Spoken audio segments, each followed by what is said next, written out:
નમસ્કાર, border news કચ્છમાં આપનું સ્વાગત છે. કચ્છના પ્રસિદ્ધ યાત્રાધામ નારાયણ સરોવર ખાતે આવેલ પવિત્ર સરોવર 4 દિવસ પડેલા સારા વરસાદને પગલે ઓગની જતા ગાદીપતિ સોનલલાલજી મહારાજ દ્વારા વાજતે ગાજતે સરોવરના નવા નીરનું પૂજન કરી વધામણા કરાયા હતા. કોટેશ્વર મંદિરના મહંત દિનેશગીરી મહારાજ તેમજ ગ્રામજનો સહિતના શ્રદ્ધાળુ ભક્તોની ઉપસ્થિતિમાં ભૂદેવો દ્વારા શાસ્ત્રોક્ત મંત્રોચ્ચાર સાથે નવા નીરનું પૂજન કરી ગાદીપતિ દ્વારા આરતી ઉતારવામાં આવી હતી.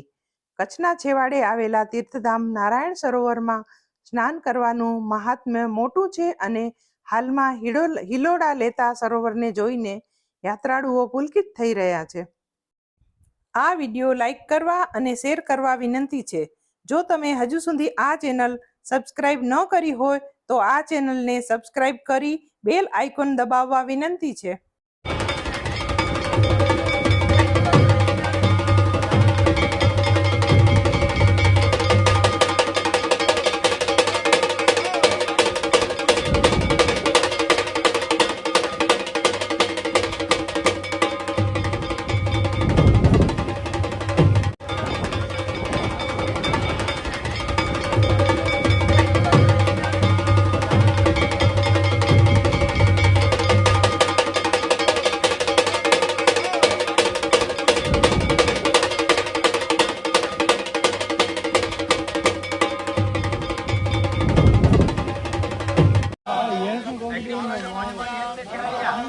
पुरंदराभ्याम